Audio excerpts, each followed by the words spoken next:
Terima kasih Anda masih bersama kami di Kompas Sport Pagi. Sport Lovers, dari lanjutan Liga 1 Indonesia, Semen Padang berhasil mencuri poin penuh dalam lawatannya ke markas Borneo FC. Menang 3-1 atas 10 pemain pesut etam membuat pasukan Eduardo Almeida berhasil keluar dari zona degradasi. Borneo FC menjamu Semen Padang di Stadion Batakan, Balikpapan, Selasa malam pada pekan ke-18 Liga 1. Meski tanpa kehadiran sang pelatih, Peter Huistra, tuan rumah langsung tancap gas. Hasilnya pada menit ke-39, tandukan Gabriel Furtado berhasil membuat Borneo FC unggul 1-0 yang bertahan hingga turun minum. 2 menit babak kedua berjalan, tuan rumah harus bermain dengan 10 pemain. Usai Dwiki Hardiansyah diusir wasit karena pelanggaran keras terhadap pemain Semen Padang. Unggul dalam jumlah pemain mampu dimanfaatkan Semen Padang untuk membuka keunggulan di menit ke-49 lewat aksi Phil Pecabi untuk menyamakan skor 1-1.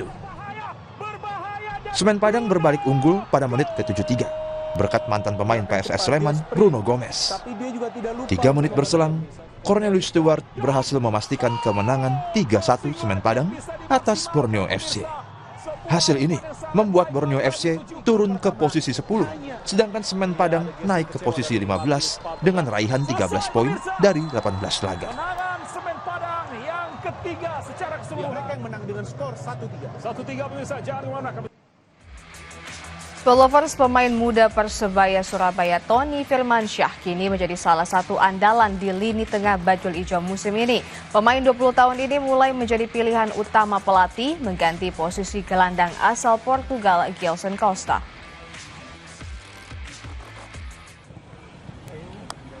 Persebaya Surabaya terus melahirkan pemain muda berbakat yang diorbitkan ke skuad senior. Setelah era Rizky Ridho, Hernando Ari, dan Marcelino Ferdinand, kini lahir pemain muda berbakat lainnya, Tony Firmansyah.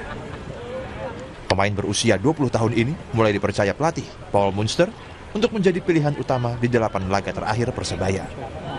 Kehadiran Tony juga menggusur posisi gelandang tengah yang biasa ditempati pemain asal Portugal, Gilson Costa. Tony Firmansyah merupakan pemain muda berbakat dan potensial.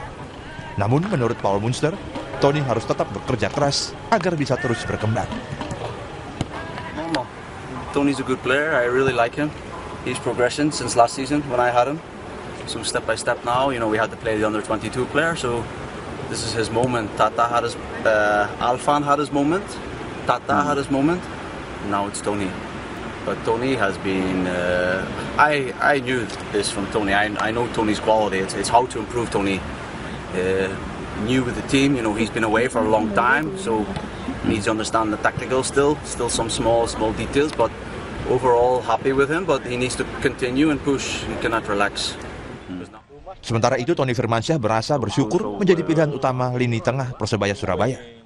Pemain asli Surabaya ini akan terus berlatih keras dan memberikan yang terbaik untuk tim Bajul Ijo. Ya itu tadi, saya menyesuaikan semua pemain dan saya adaptasi terus untuk pertandingan berikutnya. Penampilan gemilang Tony Firmansyah membawanya menjadi punggawa timnas Indonesia U20. Selain fokus di Persebaya Surabaya di Liga 1, Tony Firmansyah juga tengah mempersiapkan diri bersama timnas Indonesia U20 jelang Piala Asia U20 bulan depan. Mahendra Triginanjar, Kompas TV, Surabaya, Jawa Timur.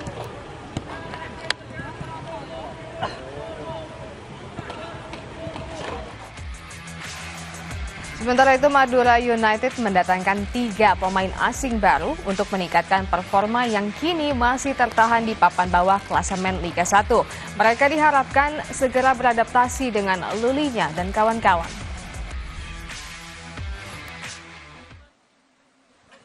Manajemen Madura United mendatangkan 3 pemain asing baru untuk meningkatkan performa tim. Mereka adalah Brian Angulo, Yusuf Ajizari, dan Miljan Skripik. Legion asing asal Kolombia, Brian Angulo didatangkan untuk membantu Laskar Sapekrap lepas dari ancaman zona degradasi. Angulo sempat bermain bersama Lulinya di Cyprus League 2019 lalu. Kemudian pemain dari Spanyol Yusuf Ezejari yang berposisi sebagai penyerang. Keduanya sudah dimainkan Madura United saat bertandang ke Malut United dan meraih kemenangan.